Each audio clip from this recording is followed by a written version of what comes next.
ಏನು ಅದು ಯಾರು ಸಪೋರ್ಟಿಗೆ ಬರ್ತಾರೆ, ಯಾರು ನಮ್ಮ ಜೊತೆ ನಿಲ್ತಾರೆ, ಈ ಮೂವಿ ಬಗ್ಗೆ ಯಾರು ಮಾತಾಡಲ್ವೇನೋ ಅಂತ ಒಂದು ಭಯ ಇತ್ತು. ಆದರೆ ಯಾವತ್ತು ನಾವು ಅದು ಫಸ್ಟ್ ಪ್ರೀಮಿಯರ್ ಶೋ ಮಾಡಿದ್ವೋ ಅವತ್ತು ನೀವು ನಮ್ಗೆ ಕೊಟ್ಟಂಥ ಒಂದು ರೆಸ್ಪೆಕ್ಟು, ಒಂದು ಒಳ್ಳೆ ಪ್ರಯತ್ನ ಇದು.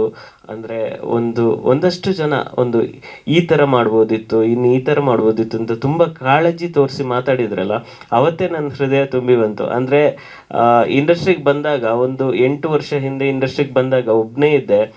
ಅಲ್ಲಿಂದ ಬರ್ತಾ ಬರ್ತಾ ಕೆಲಸ ಮಾಡ್ತಾ ಮಾಡ್ತಾ ಮಾಡ್ತಾ ಒಂದು ಈಕ್ವಲ್ ಮೈಂಡೆಡ್ ಪೀಪಲ್ ಅಂತ ಇರ್ತಾರಲ್ಲ, ಅವರು ನಮ್ಮ ಜೊತೆ ಜಾಯಿನ್ ಆಗ್ತಾ ಹೋದರು. ಸೊ ಒಂದಷ್ಟು ಸಮಯ ಕಳೆದು ಎಲ್ಲರೂ ಸೇರಿ ನಾವು ಒಂದು ಅಟೆಂಪ್ಟ್ ಮಾಡೋಣ, ಒಂದು ಪ್ರಯತ್ನ ಪಡೋಣ ಇರೋದ್ರಲ್ಲಿ ಅಂತ ಡಿಸೈಡ್ ಮಾಡಿದ್ವಿ. ಸೊ ಆ ತಂಡವಾಗಿ ಒಂದು ಪ್ರಯತ್ನ ಮಾಡಿದ್ವಿ. ಬಟ್ ಆ ಪ್ರೀಮಿಯರ್ ಶೋ ನಂತರ ನೀವೆಲ್ಲರೂ ನಮ್ಮ ತಂಡ ಆಗಿ ನಿಂತ್ರಲ್ಲ, ಅದಕ್ಕೆ ನಿಮಗೆ ತುಂಬ ಹೃದಯದ ಧನ್ಯವಾದ. ಸೊ ಆಮೇಲೆ ಅದೇ ಇಂಡಸ್ಟ್ರಿಯಲ್ಲಿ ಆ್ಯಕ್ಚುಲಿ ನಮಗೆ ಅಷ್ಟೊಂದು ದೊಡ್ಡ ಐಡೆಂಟಿಟಿ ಇರಲಿಲ್ಲ. ಮಂಜಣ್ಣ ಗೊತ್ತು ಎಲ್ರಿಗೂ, ಯಶಣ್ಣ ಒಂದಷ್ಟು ಕೆಲಸ ಮಾಡಿದ್ದಾರೆ, ನಮ್ಮ ತಂಡದಲ್ಲಿರೋ ಒಂದಷ್ಟು ಜನ ಕೆಲಸ ಮಾಡಿದ್ದಾರೆ. ಆ ಟೈಮಲ್ಲಿ ಇಂಡಸ್ಟ್ರಿಯಲ್ಲಿ ಇದೊಂದು ಹೊಸ ಸಿನಿಮಾ ಬರ್ತಿದೆ ಅಂದಾಗ ಒಂದು ಐಡೆಂಟಿಟಿ ಬೇಕಿತ್ತು. ಆ ಟೈಮಲ್ಲಿ ಫಸ್ಟು ಸುನಿ ಸರ್ ನಿಂತರು ನಮ್ಮ ಜೊತೆ. ಸುನಿ ಸರ್ ಸಿನಿಮಾ ಇಷ್ಟಪಟ್ಟು ಈ ಥರ ಪ್ರಯತ್ನಗಳು ಕನ್ನಡದಲ್ಲಿ ಬರಬೇಕು. ಅವ್ರು ಹೇಳೋದು ಒಂದೇ ಮಾತು, ಈ ಥರ ನಿಮ್ದೊಂದು ಸಿನಿಮಾ ಅಲ್ಲ, ಈ ಥರ ಒಂದು 10 ಸಿನಿಮಾ ಬರಬೇಕು. 10 ಸಿನಿಮಾ ಬ್ಯಾಕ್ ಟು ಬ್ಯಾಕ್ ಬಂದಾಗ ಹೊಸಬ್ರ ಸಿನಿಮಾನ ಜನ ಟ್ರಸ್ಟ್ ಮಾಡೋಕ್ಕೆ ಸ್ಟಾರ್ಟ್ ಮಾಡ್ತಾರೆ. ಹಾಗೆ ಹೇಳ್ತಾ ಅವ್ರು ನಮ್ಮ ಬೆನ್ನಿಗೆ ನಿಂತರು. ಆಮೇಲೆ KV Supreeth sir, BK Gangadhar sir ಅವರೆಲ್ಲ ಸಪೋರ್ಟಿಗೆ ನಿಂತಿದ್ದಕ್ಕೆ ನಾವು ಇವಾಗ ಒಂದು ಕರ್ನಾಟಕದಾದ್ಯಂತ ರಿಲೀಸ್ ಮಾಡೋಕ್ಕೆ ಸಾಧ್ಯ ಆಯಿತು. ಸೊ ಅವರಿಗೆಲ್ಲ ಥ್ಯಾಂಕ್ಸ್ ಹೇಳ್ತೀನಿ. ಆಮೇಲೆ ಅದೇ ಪ್ರೀಮಿಯರ್ ಶೋ ಆದಮೇಲೆ ನೆಕ್ಸ್ಟ್ ರಿಲೀಸ್ ಆದಮೇಲೆ ಒಂದಷ್ಟು ಜನ ಸಿನಿ ಪ್ರೇಮಿಗಳು ಏನು ಈ ನಮ್ಮ ಟ್ರೈಲರು ಅದು ಇದು ನೋಡ್ಕೊಂಡು ಬಂದಿದ್ರು, ಅವರೆಲ್ಲರೂ ಇನ್ಸ್ಟಾಗ್ರಾಮಲ್ಲಿ ಅಲ್ಲಿ ಇಲ್ಲಿ ಎಲ್ಲರೂ ಮೆಸೇಜ್ ಮಾಡಿ ಚೆನ್ನಾಗಿದೆ ಚೆನ್ನಾಗಿದೆ ಚೆನ್ನಾಗಿದೆ ಚೆನ್ನಾಗಿದೆ ಅಂತ ಹೇಳ್ತಿದ್ದಾರೆ. ಸೊ ಇವತ್ತಿನ ಉದ್ದೇಶ ಏನಂದರೆ ಆ ಜನರದ್ದೊಂದು ಪ್ರೀತಿ ಇದೆಯಲ್ಲ, ಆ ಜನರು ಖುಷಿಪಟ್ಟು ನಮಗೊಂದು ಇದು ಮಾಡಿದ್ದಾರೆ, ಇದು ಇನ್ನಷ್ಟು ಜನರಿಗೆ ತಲುಪಬೇಕು ನಿಮ್ಮ ಮೂಲಕ ಅನ್ನೋದಷ್ಟೇ ಇವತ್ತಿದ್ದು ಉದ್ದೇಶ.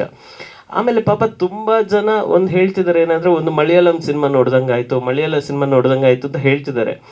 ಆ್ಯಕ್ಚುಲಿ ನನಗೆ ಮನಸ್ಸಿಗೆ ಅದನ್ನು ಒಪ್ಕೊಳ್ಳೋಕೆ ಕಷ್ಟ ಆಗುತ್ತೆ.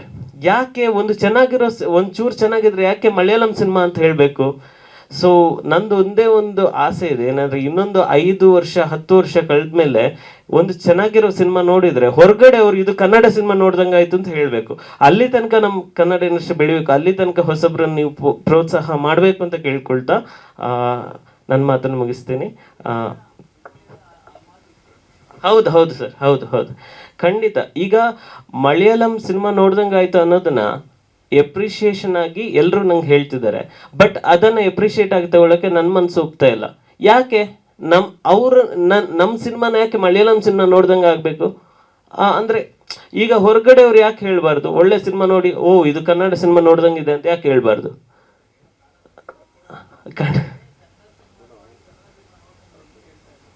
ಹೌದು ಖಂಡಿತ ಆ ಕಾಲ ಇತ್ತು ಸರ್. ಅಂದರೆ ನಾನು ಇವ್ರದ್ದು ಒಂದಷ್ಟು ತಮಿಳ್ ಇಂಡಸ್ಟ್ರಿ ಅವ್ರದ್ದು ಇಂಟರ್ವ್ಯೂ ಅಲ್ಲೆಲ್ಲ ನೋಡ್ತಾ ಇದ್ದೆ. ಅವರು ಕಾರ್ ಹಾಕೊಂಡು ಬರ್ತಿದ್ರಂತೆ ಇಲ್ಲಿಗೆ, ಅಂದರೆ ನಮ್ಮ ಹಿರಿಯರ ಚಿತ್ರ ರಿಲೀಸ್ ಆಗಿದೆ. ಸೊ ಅಂದರೆ ಈಗ ಏನಾಗ್ತಿದೆ ಅಂದರೆ, ಒಂದು ವಿಷಯ ನಾನು ಇದು ಹೇಗೆ ಮಾತಾಡ್ಬೋದು ಇಲ್ವೋ ಗೊತ್ತಿಲ್ಲ, ಖಂಡಿತ ನಮ್ಮ ಒಂದಷ್ಟು ಜನ ಇಲ್ಲ ಸರ್, ಇಲ್ಲ ಖಂಡಿತ ವಿಮರ್ಶೆ ಬರೆದವ್ರು ಯಾರು ಅಂದಿಲ್ಲ. ನಾನು ಜನರ ಅಭಿಪ್ರಾಯದ ಬಗ್ಗೆ ನಾನು ಫಸ್ಟಿಗೆ ಹೇಳಿದೆ, ಇದು ಜನರ ಅಭಿಪ್ರಾಯ, ನನಗೆ ಜನರಿಂದ ಈ ಥರ ಮಾತು ಬಂತು. ಬಟ್ ಆ ಮಾತು ಚೇಂಜ್ ಆಗಬೇಕು ಅಂತ ನನ್ನ ಪರ್ಸನಲ್ ಅಭಿಪ್ರಾಯ ಹೇಳಿದ್ದು. ನಾನು ವಿಮರ್ಶೆ ಬರೆದವ್ರು ಖಂಡಿತ ಅಂದಿಲ್ಲ. ಸ್ವಾದಿಷ್ಟತೆಯ ಸ್ವಾದ, ತಾಜಾತನದ ಆಹ್ಲಾದ, ಉತ್ತಮ ಆರೋಗ್ಯ ಮತ್ತು ಹೆಚ್ಚಿನ ರೋಗ ನಿರೋಧಕ ಶಕ್ತಿಯ ವೃದ್ಧಿಗೆ ಈಗ ನಿಮಗೆ ಸಿಗುತ್ತಿದೆ ಉತ್ತಮ ಗುಣಮಟ್ಟದ ಪೌಷ್ಟಿಕಾಂಶ. Shri Vaidik millet health mix, ಇದು ಸಿರಿಧಾನ್ಯಗಳ ಸಂಪತ್ತು.